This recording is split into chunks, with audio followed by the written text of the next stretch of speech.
My brother one day asked me to see, hey, would you like to go to Puttaparthi? Usually I ask a lot of questions, but I didn't this time. And I said, okay, let's go. So I was working and we left Chennai. I used to live in Chennai, India at the time. So we took a train to go to Bangalore. And then from Bangalore, next day morning, we went to Puttaparthi, took a bus. And we went there, it was Mahashivratri. We didn't know what to expect. And we did not even know what should I be going for. I didn't ask any questions and I just went there. We thought we would get a room. There are no rooms available, and if you know Puttaparthi at the time, this is in the late 80s and 90s at the time.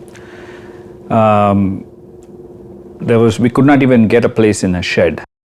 Everything was packed, completely booked. And all we were doing was we were just sitting out and thinking, and all of a sudden they said, Swami is coming for darshan. I said, who is Swami? What is this? And so then we ran. It was Purnachandra Auditorium. The place was packed. I would say 10,000 people were there.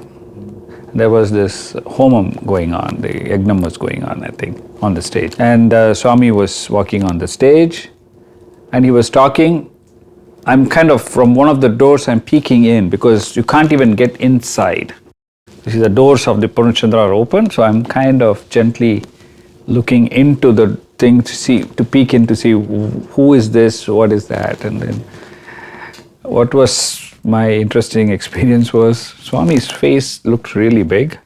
I mean, even though he was like a good 1,000 feet away, it looked really close and I could really see his mouth moving. I could not hear what he was saying, but it was so clear, crystal clear. I said, I'm looking at other people, they're all small, only Swami's face is bigger. It was like an interesting experience. Then I followed him, and then I read a book after that, we didn't get Padnamskar or nothing like that. It was just a Swami's look, that's all. Wow. That vision is what it is. And then I bought a book. I was reading Howard Murfitt's book. And that kind of helped me to get into, then we came in and started bhajans at home, and then we've been ever since.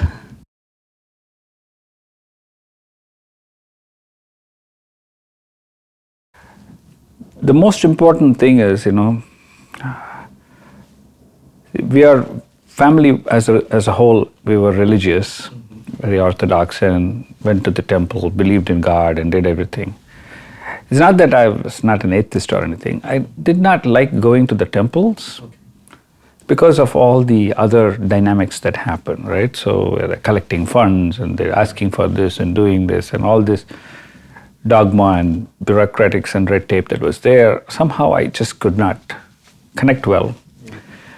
But when Swami's organization, when we first went into this bhajans and center, music really attracted me, but the way how it is communicated, Swami's message is saying, it's the love that you need to be, and it's in your heart, and you don't need to do anything else but just be good, That really resonated well with me, and I really loved that thing. That really made me connect. And then subsequently, I started feeling more at peace within ourselves just by listening to that thought process or trying to entertain that thought process.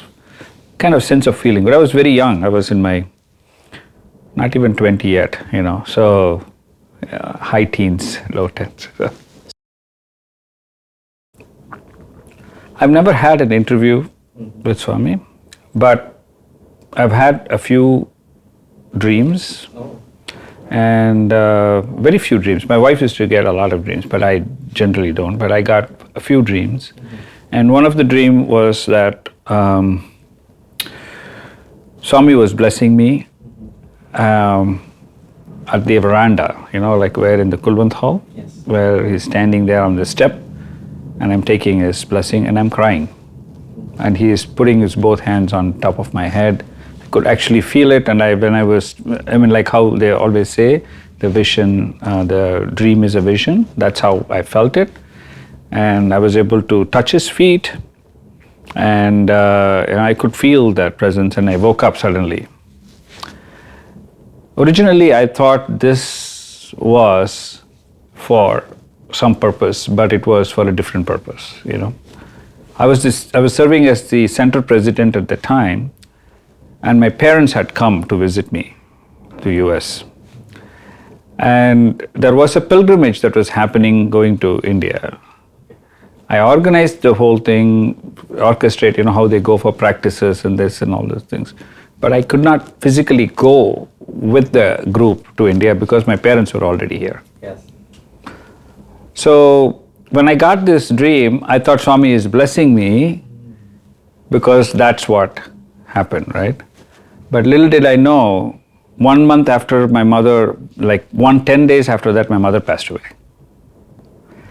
So I think that was kind of a combination of how Swami gave that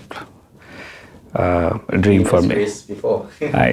I first, when I got the dream, this is what I was thinking, but this was the other side of it as to what basically happened, because not many days ago, many days later, about 5-10 days later, all of a sudden my mother passed away. It was difficult.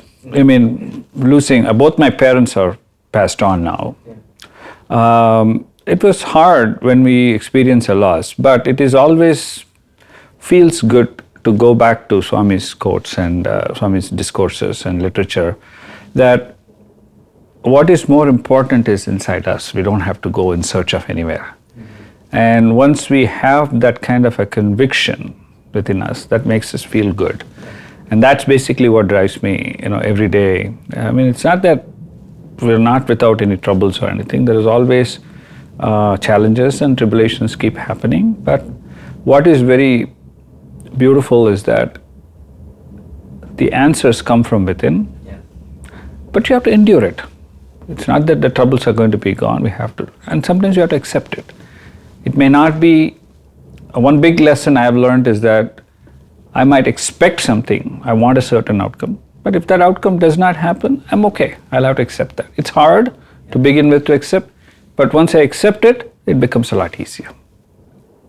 I think I came on Swami's fold very quickly in the early ages of the time, Say around teenagers, from adolescent to becoming an adult, our mind works differently. We tend to gravitate to many things. We want to try, and we have a tendency to think it's not going to happen to me, right? If there's a slippery slope, if somebody's walking and falls down, as a teenager or as a adolescent person or a very young person, we think it will not happen to me. I will not slip and fall here. That man fall or that happened, it's not going to. So this thought process makes us take risks. And sometimes we take risks that are dangerous, and that kind of really takes us away from it.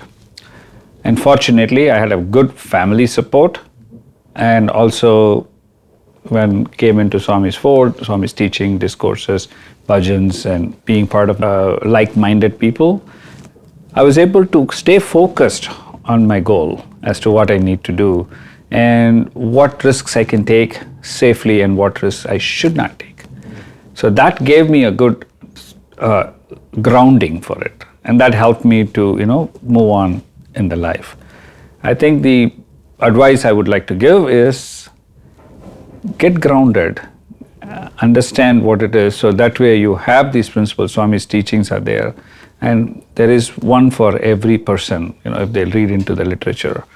It doesn't have to be looked into as a religious or a spiritual activity or anything. It's just a word of advice. In this day and age, with social media and all these advices, everybody with a phone is a reporter. So they all like to give advice. So those things can lead us in a wrong direction. And I see that happen a lot, because when you don't have the discriminative ability in our mind to discriminate right from wrong, we tend to fall into that. And then it becomes a big trap, hard for them to come out, and other, tribulations. But if they read into Swami's literature, and whichever fits their mindset, and absorb it and be consistent with it. It doesn't have to be intense.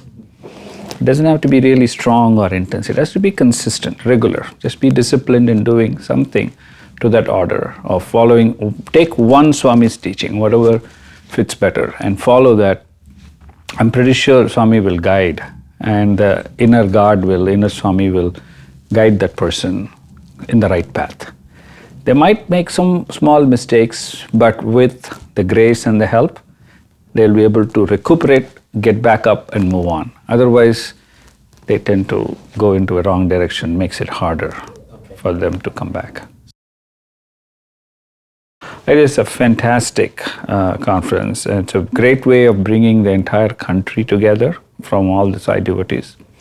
I really love the way how the conference is structured like a public meeting, basically not just catering to the Sai devotees. We have certain liking, right? We have a certain bhajan, we certain music or a certain program or a certain thing. But that satisfies our thought process, but that doesn't really serve the bigger purpose of taking Swami's message to the community. So this conference looks like it is doing that. It'll be a stepping stone, and we should do more public outreach so that more people can get his message. So that way, once they get the divine message, then it will take. It's our job is basically to show Swami to them and show Swami's message. And it's that person's connection with Swami that will take them in the right direction. Jai Sai Ram.